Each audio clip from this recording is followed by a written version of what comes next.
Why Rome's symbol wasn't the wolf that raised its Mars, founders, grant us the real story strength. behind the eagle. Picture this. You're designing a symbol for your city. You could choose the legendary wolf that saved your founders' lives, or the sacred geese that warned you about enemy attacks. Instead, you pick an eagle, a bird that, let's be honest, never did anything particularly helpful for Rome. So why did the Roman Empire march under the banner of an eagle for over 1,000 years? The answer reveals everything about how Romans saw themselves and their destiny to rule the world. The deal that changed everything. Here's something most people don't know. Romans didn't originally worship Jupiter. For generations, they were all about Mars, the god of war, allegedly the father of Romulus and Remus. Early Romans were basically a warrior tribe obsessed with fighting, raiding, and general mayhem. Then came Numa Pompilius, Rome's legendary second king, who looked around and said, "You know what? We need to get our act together." Numa basically revolutionized Roman civilization. He created their calendar, established priest colleges, organized religious festivals, and most importantly, negotiated a cosmic business deal with Jupiter himself. The terms were simple. Romans would worship Jupiter as their supreme god, and in return, Jupiter would guide and protect Rome's destiny. It was like switching from a gang leader to a CEO as your role model. From chaos to cosmic order.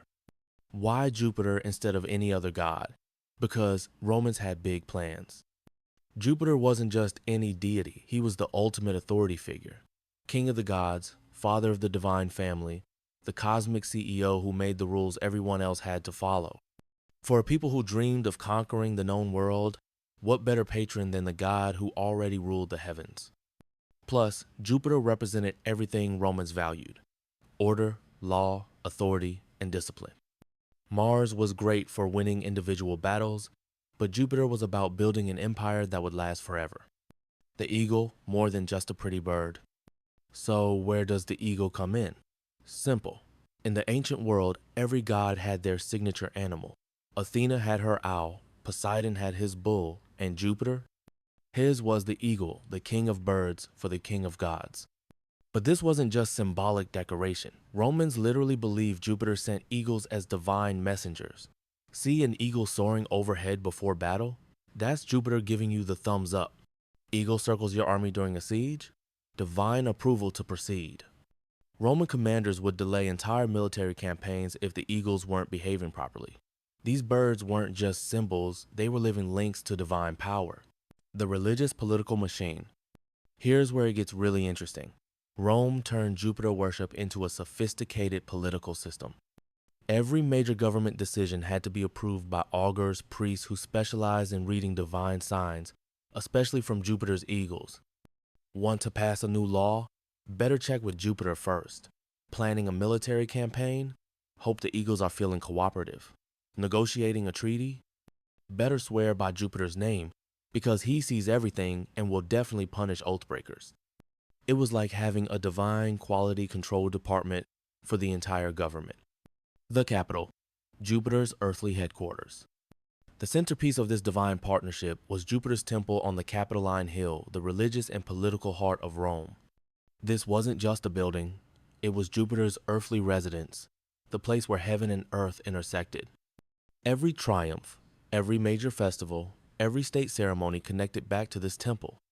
Roman generals would climb those steps to thank Jupiter for victory, deposit captured enemy treasures, and renew their cosmic contract. The eagle standards of the legions weren't just military equipment, Mars, they were religious grant us artifacts, strength. blessed in Jupiter's temple and carrying his divine authority into battle. The dark side of divine power. But here's something Romans conveniently overlooked. Jupiter wasn't always the good guy in Greek mythology. Remember Ganymede? Jupiter kidnapped that poor kid by transforming into an eagle, basically divine human trafficking. And Prometheus, the guy who stole fire for humanity, Jupiter sent an eagle to torture him forever. Not exactly warm and fuzzy divine justice. Romans knew these stories, but they embraced the darker implications. Jupiter's eagle represented not just protection, but the absolute power to destroy enemies. The same divine authority that blessed Roman victories also justified crushing anyone who opposed them. The psychology of imperial destiny. Choosing the eagle as Rome's symbol was genius psychological warfare. Every time Roman legions marched into battle, they carried the banner of the supreme cosmic authority. They weren't just fighting for Rome, they were fighting for the will of the universe itself. Enemy tribes might have their local gods, but Jupiter ruled all gods. Foreign kings might claim divine authority, but they were answerable to the King of Kings.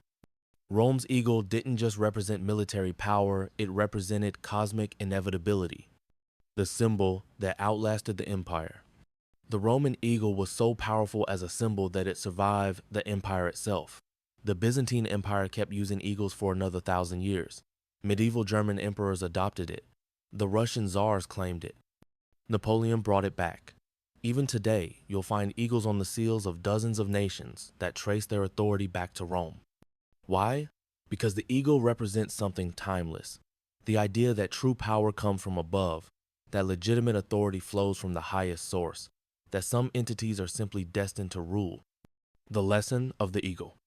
Rome's choice of the eagle reveals something profound about how empires think. They don't just want to be strong, they want to be inevitable. They don't just want to win, they want their victory to seem cosmically ordained. The wolf that raised Romulus and Remus was about Rome's origins. The eagle was about Rome's destiny. And for over a millennium, that destiny seemed unstoppable. What do you think, was Rome's eagle a symbol of justified authority or just brilliant propaganda? Does having a divine mandate make conquest more legitimate or just more effective? Let me know in the comments. Retroclawed can make mistakes. Please double check responses.